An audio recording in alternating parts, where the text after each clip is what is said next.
Iran में अली खamenei के अंतिम संस्कार की प्रक्रिया चल रही है। 9 जुलाई को उन्हें सुपुर्दे खाक किया जाएगा। इस बीच मुज्तबा खamenei के अंतिम संस्कार में नहीं पहुंचने पर कई तरह के सवाल उठ रहे हैं। सबसे बड़ा सवाल यही बना हुआ है कि अली खamenei के बेटे और उत्तराधिकारी मुज्तबा खamenei आखिर कहाँ हैं।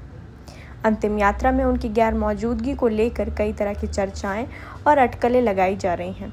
दिवंगत ईरानी सर्वोच्च नेता खamenei के अंतिम संस्कार की रस्में तेहरान में ग्रैंड मुसल्ला में शुरू हो चुकी हैं। 9 जुलाई को उन्हें मशहद में सुपुर्दे खाक किया जाएगा। अंतिम संस्कार में बड़ी संख्या में लोग शामिल हो रहे हैं। रविवार 5 जुलाई की नमाज के दौरान तेहरान के ग्रैंड मुसल्ला परिसर में बड़ी संख्या में लोग पहुंचे।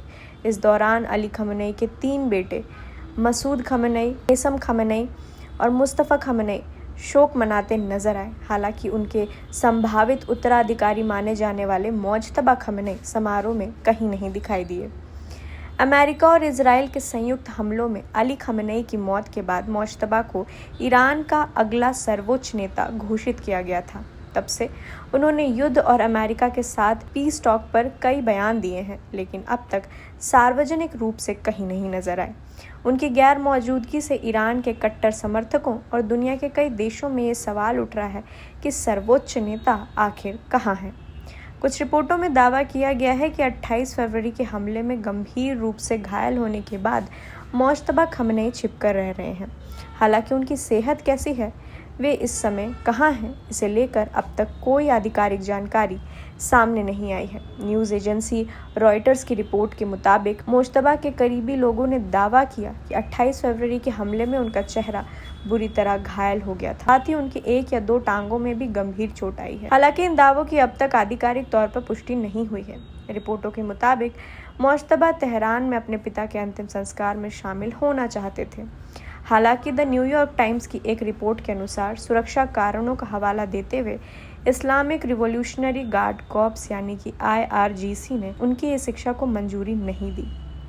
बताया गया कि मुज्तबा 9 जुलाई को होने वाले दफन समारोह में शामिल होकर अपने पिता के पार्थिव शरीर पर अंतिम प्रार्थना करना चाहते थे।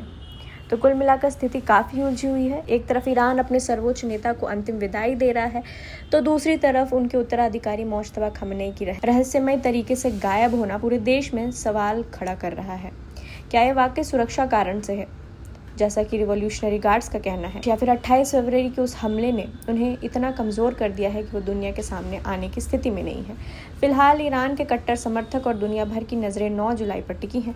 क्या उस दिन मुज्तबा अपने पिता को आखिरी विदाई देने पहुंचेंगे, या ये सवाल इसी तरह बिना जवाब के रह जाएगा, ये तो वक्त ही बताएगा। ईरान की राजनीति से जुड़ी हर छोटी बड़ी अपडेट के लिए बने रहे प्रभात खबर के साथ।